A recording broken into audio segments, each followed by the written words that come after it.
শবে কদরের রাতের নামাজের নিয়ম কি? শবে কদরের রাতের নামাজের কি নিয়ম? কয় রাকাত পড়বেন?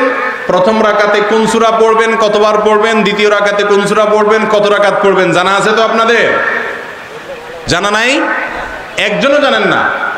ইন্না লিল্লাহি ওয়া ইন্না ইলাইহি রাজিউন। হাজার হাজার মানুষের বিশাল সমাবেশ, আপনারা একজনও শবে কদর নামাজের নিয়ম জানেন না? এটা তো খুব খারাপ কথা ভাই, নিয়ম তো জানতে হবে। আচ্ছা আমি বলে দিচ্ছি, শবে কদরের নামাজের নিয়ম হলো অন্য যে কোনো নামাজ যেভাবে পড়েন শবে কদরের নামাজও একইভাবে পড়বেন। এই হলো শবে কদরের নামাজের নিয়ম। এমন কোনো কথা নাই যে শবে কদরের নামাজে প্রথম রাকাতে সূরা ফাতিহার পর অমুক সূরা এতবার পড়তে হবে, দ্বিতীয় রাকাতে ততবার পড়তে হবে, এরকম কোনো কথা কোরআন হাদিসে, এগুলা মন গড়া বিভিন্ন সিস্টেম, বিভিন্ন পদ্ধতির কথা, বিভিন্ন আপনার বাজারে নামাজ শিক্ষার বই নামে অনেক বই আছে, সব বই না, কিছু কিছু বই আছে, এইসব বইতে শবে কদরের নামাজ এত রাকাত, প্রথম রাকাতের এই নিয়ম, দ্বিতীয় রাকাতের ওই নিয়ম, এরকম বিভিন্ন কথা বলা আছে। এগুলো সব ভিত্তিহীন, মন গড়া, এগুলো কোরআন হাদিসে নাই। কোরআন হাদিসে লাইলাতুল কদরে অন্য রাতের মতো আপনি নামাজ পড়বেন, একটু লম্বা সময় নিয়ে পড়বেন।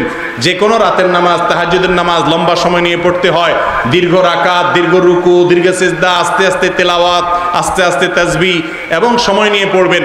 দুই রাকাত করে পড়বেন, যে কোনো সূরা দিয়ে পড়তে পারেন, একবার পড়বেন না দুইবার পড়বেন সূরা ফাতিহার পরে সূরা, এটা আপনার ব্যাপার, কোনো সূরা নির্ধারিত না।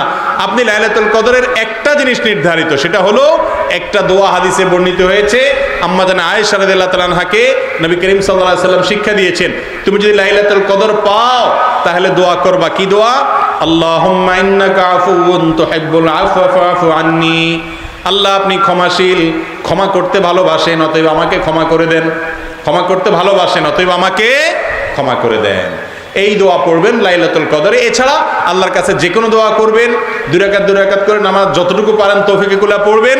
কোনো সূরা কেরাত নিয়ম নির্ধারিত নাই, সারা রাত আপনি দোয়া করবেন, ইবাদত করবেন।